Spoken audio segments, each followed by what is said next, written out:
பாகற்காய் சிப்ஸ் எப்படி செய்கிறதுன்னு பார்க்க போகிறோம். அதுக்கு தேவையான பொருள்கள்: பாவக்காவை இது மாதிரி கட் பண்ணி எடுத்துக்கோங்க.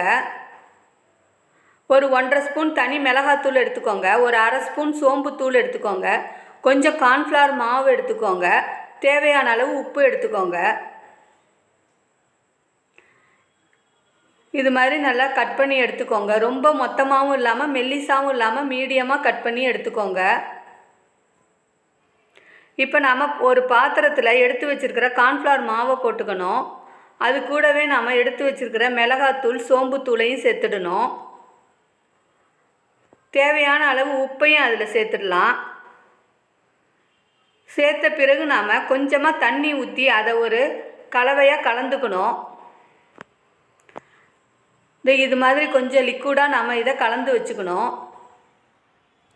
கலந்த பிறகு நாம் நறுக்கி வச்சுருக்கிற பாகற்காயை அது கூட சேர்த்துடணும்.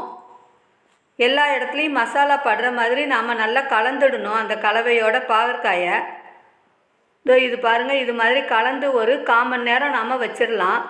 அப்போ தான் அதில் மசாலா கொஞ்சம் ஊறி இருக்கும்.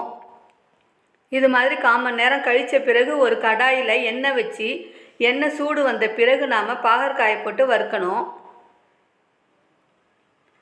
ரொம்ப மொத்தமாக இருந்தாலும் வேக நேரம் ஆகும், மெலிசாக இருந்தால் கருகிடும். அதனால தான் நான் கொஞ்சம் மீடியமாகவே கட் பண்ணியிருக்கேன். கார்ன்ஃப்ளவர் மாவு சேர்த்துருக்கிறதுனால நல்லா மொறுமொறுன்னு இருக்கும்.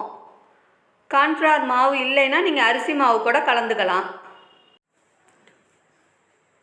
இது மாதிரி ஒரு பக்கம் செவந்த பிறகு நம்ம திருப்பி போட்டு 2 பக்கமும் நல்லா செவக்க எடுத்துடணும். அப்போ தான் நல்லா மொறுமொறுன்னு இருக்கும் நம்மளுக்கு. இதை பாருங்கள், இந்த அளவு வந்த பிறகு நாம் எடுத்துடலாம்.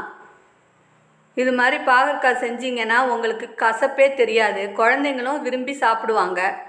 இந்த வீடியோவை லைக் பண்ணுங்கள், ஷேர் பண்ணுங்கள், கமெண்ட் பண்ணுங்கள். நம்ம சேனலை சப்ஸ்கிரைப் பண்ணுங்கள். நன்றி, வணக்கம்.